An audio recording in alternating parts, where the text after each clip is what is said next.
newly married, and well, they didn't show that it hurt him very much, but I'm sure that my wife didn't like it. But then there again, everybody just had to go. See, at that time, there was a draft, and everybody, unless you had a job that exempted you, why you had to go. My wife was pregnant when I went overseas. That didn't make it any easier. So I had a son born while I was overseas. I said at the time, well, I suppose he'll be ready for the next war. He's in Vietnam. I had one brother, younger than I was, but we both lived on a farm originally. And he was on the farm and he didn't get drafted until the very last thing he got drafted. The war was over then. One time in particular, well, I don't know if there's time for this, but our division was a division hit by the Battle of the Bulge, and we lost half of the division just in 2 or 3 days, and there was a mess there, of course. Just looking at the wounded guys is probably as bad as anything. There's some terrible things there. Yeah, I remember the very first thing that I saw was almost the first day that the action started. Why, there was a great big guy, American GI, laying on his stomach, and on his back was a bulge that big where some kind of a shrapnel or something went clear through him, come out his back, and it didn't break the skin. And that was my first sign of something like that. But after that, you saw a lot of stuff. Some pretty bad stuff. There, there's a guy in charge was a staff sergeant, and he told you what to do, of course. And you had to have, I guess the most important thing was having the right supplies for a situation, you know. I usually eventually I ended up doing the ordering and keeping inventory and going after it, and delivered some of it to the front, and otherwise the guys coming back from the front would pick stuff up and take it back. The first thing I told you about the guy that piece of metal come clear through him and out his back. And then I saw he got a German soldier at the time, and he stayed there with his mouth open, and some kind of a shell apparently went in his back and blew everything out of his mouth. I remember one time right during the heat of the Battle of the Bulge, I ran out of blood, and I had to go back and I got a whole truckload of blood. I mean, not a pickup, but a full-size truckload of just blood. Brought it up. I don't know how long it lasted, but it didn't last very long. As a medic, you didn't use weapons. And, you know, if we would have went to Japan, which we were supposed to do afterwards, then medics carried weapons there. Oh, well, the artillery was strictly well, cannons, I guess you'd call it. And the infantry, of course, were machine guns and rifles and bazookas and that type of thing. And I slept off the post when my wife was there. They let you go out. She had to be back in the morning, though. But then when you got overseas, well, you slept most any place you could find. I slept some pretty weird places there. We lived in barracks that were just put together with wood, you know, and walls were just board. And there was about 30 of us, I guess, on the floor sleeping. Usually you'd find a building to sleep in. I remember I slept on a farmer kitchen floor one night. And I woke up in the night and there was a door, top part of the door open, the cow stuck her head in the door. The cow was right in the same building where people lived, you know. And yet the house was spotlessly clean. Well, I went to the Army in 1942 and I trained for about a year and a half. So I went overseas. Oh, Fort Jackson, South Carolina first. That was an infantry training camp, the biggest one in the country. And then on Tennessee maneuvers, that took a while. Then Camp Atterbury, Indiana, and then overseas. The whole works, basic training, maneuvers. Take a guy off the farm, you got to do something to him to get up. I don't know how early for reveille. Do a lot of exercises, and then probably march. And maybe that's about it, a certain amount of training, I suppose. 20-mile marches was kind of bad in the hot sun, 60 pounds of weight. That wasn't very easy. Well, when you're during training, I mean, your main duties was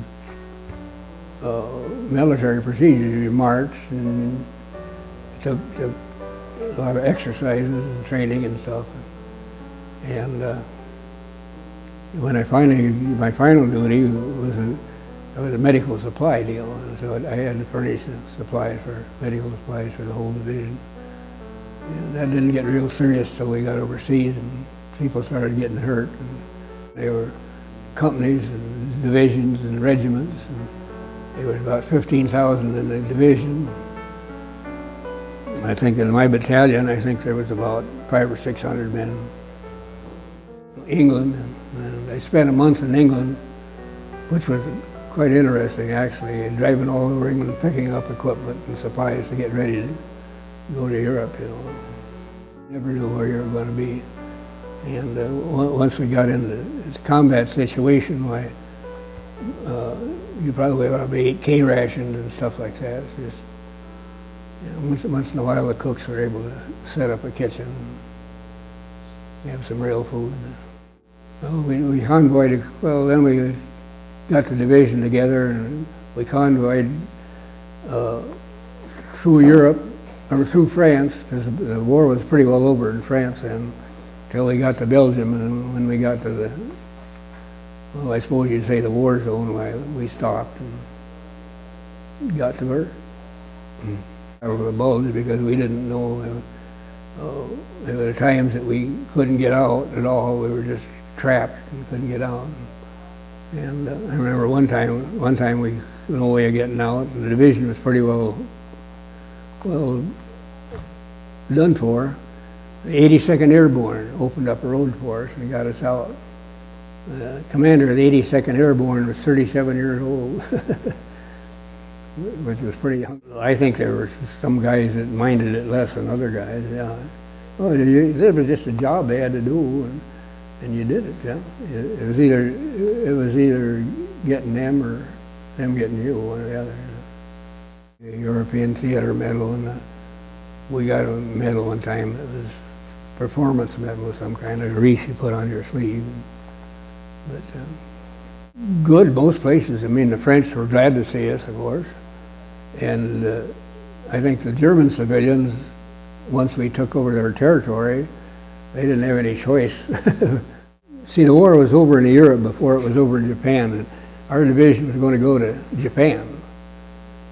So we were on our way home, and just before we got into the harbor in New York, we heard that they dropped the bomb in Japan, and we didn't realize how big it was going to do, but that ended the war, so I didn't have to go back to Japan.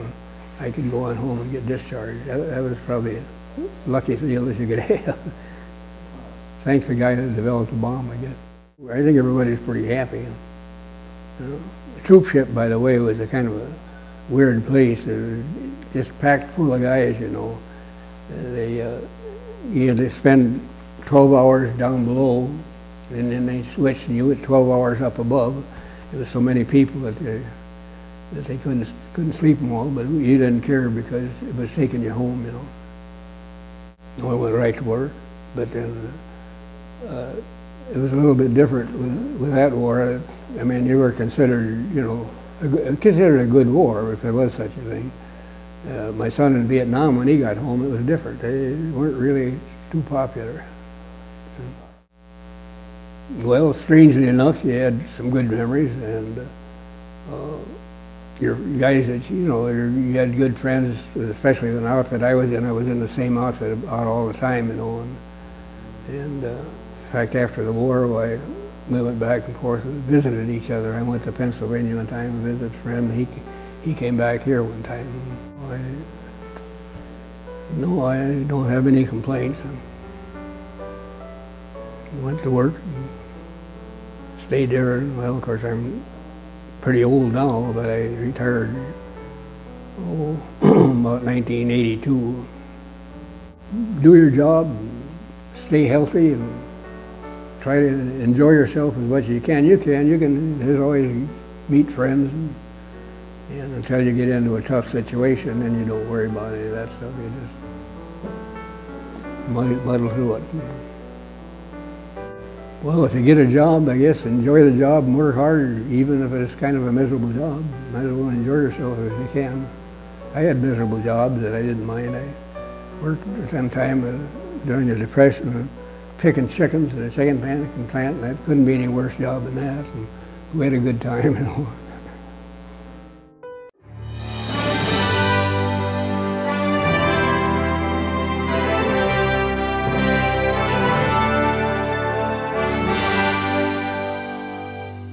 And then you sent it home and they reduced it to something like that. See, this is the one I sent my coat. But I didn't want that one reduced. See, we had a kid in our office that was an artist. And I had my wife's picture along, and so he drew this picture from my wife's picture. And then I just mailed this back to her, and I didn't want the thing messed up. I know. What's this here? Well, that's the German anti-aircraft. See, there's your swastika. That's the one reading about it. Everything has a swastika. Oh, these are just things that you took out of the houses that you were in and stuff? Hey, what? These are things you took out of like houses that you guys went into and stuff? Are these all German soldiers? Yeah, but this was my buddy developed these in the photographer's shop. See? Oh, yeah. They, on furlough, they apparently had their pictures. But I just took these to just show you how kind of mean them had. Oh, I get about over a truckload of them. At the end of the war, we had German prisoners surrendering by the thousands. You know. This is all German stuff here, or like this? And well, this and this and this, and the pictures were, yeah. This is just a picture of my wife, and I showed you there. That's how female worked. This went on a German shoulder, then, right? Well, yeah, see something like this stuff. See, yeah, I had all these medals at one time. I had a box of them. They're worth $60 a piece. There's this show on TV where they go, these two guys go around, they look for stuff like that. You could probably... Well, I see this when one of my kids took my medals to school, and they disappeared. So this one stayed, so you guys are pretty honest. This is the only one I had left. Wow. What's this right here? Or is that just... Well, that's just the envelope the email came in. See, this is the letter I sent them. I just brought this to show you this is the way we make center, and this is the way it arrived at the other end. See, to save space. We have millions of guys overseas, and they had to save all the space they could. So a real German soldier or an SS officer wore one of these? Yeah, all German soldiers wore that. What is God Mutations? God with us. Oh, God with us. God met us. Oh, wow. That's some pretty interesting stuff. But see, these guys are officers. These guys are enlisted men. This guy's a pretty decent looking guy. Because he has his butcher. Mean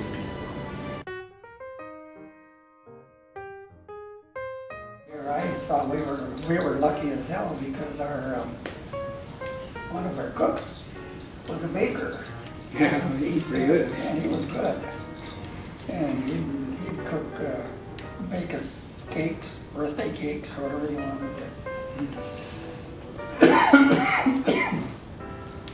We ate good while he was there. You know, we ate all right in the States, but overseas you never knew what was going to happen. Once in a while you get a meal. Well, it all depended on is if your cook was bucking for stripes. We were on the ration breakdown part of our unit, and anything that was over, we could get. You know, Yeah. it just all the good stuff, and he was bucking for another stripe. Can't do it, only unauthorized. Oh, that used to just bug us. Why he couldn't bring all the good stuff to us. 28-inch waist, and I still weighed 160 something pounds. Things changed. Well, I went in as a 38, and I was using 36 32 and 33. Stuff in there I had taken in and, you know, like ODs and stuff. And I got out, I went back to my old. Well, I had a few ounces every year. My total weight isn't that much more. It's in a different place. Well, mine's a different place and it's a little more. They were asking me if I was in contact with any of the people in the service, you know. And I said, the only one is one up in South Dakota. He was in the outfit right next to us, and we got acquainted, and he ended up owning a big farm up there. And got into politics and was a legislature in South Dakota's. He did that for a time or two. He's still alive. He's still. I heard from buddies every year, but every year you don't hear from one, you know. And now I don't hear